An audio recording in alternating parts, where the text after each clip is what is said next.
Okay, for this next one, we're going to be using perpendicular bisectors and the theorems connected to that with circles.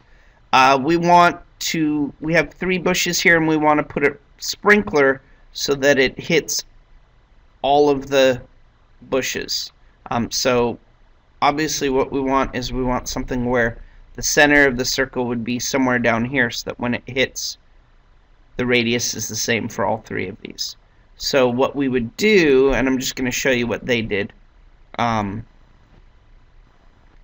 What we would do is first we would label where the 3 bushes are, and we draw lines here. Okay, and what we want to do is find the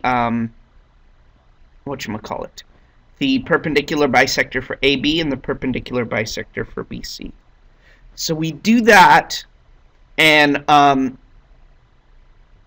if we find the perpendicular bisector here and the perpendicular bisector here, we know by this theorem that the diameters of the circle will contain A, B, and C. In other words, this right here will hit both of these, and then by going this way, it will hit both of these as well. So in other words, this would be a center of a circle that would contain these 2 points, and this would be the center of a circle that would contain these 2 points. Therefore, since they have that in common, the sprinkler would hit all 3 of those points.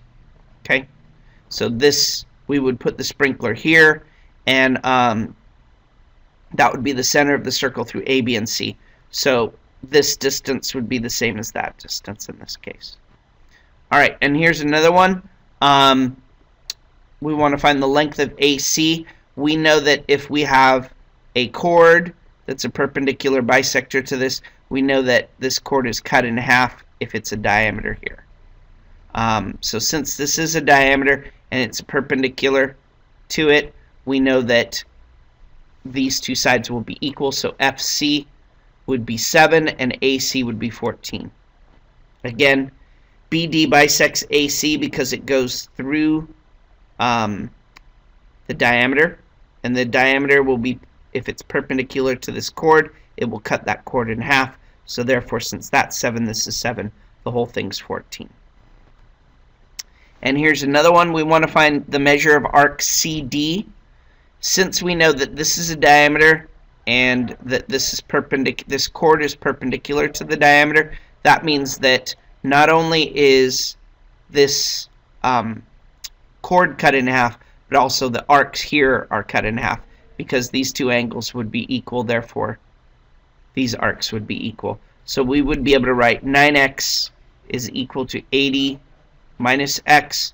We would add x to both sides, and we would get 10x is equal to 80. Dividing both sides by 10, x equals 8. But we want to know what the measure of CD is.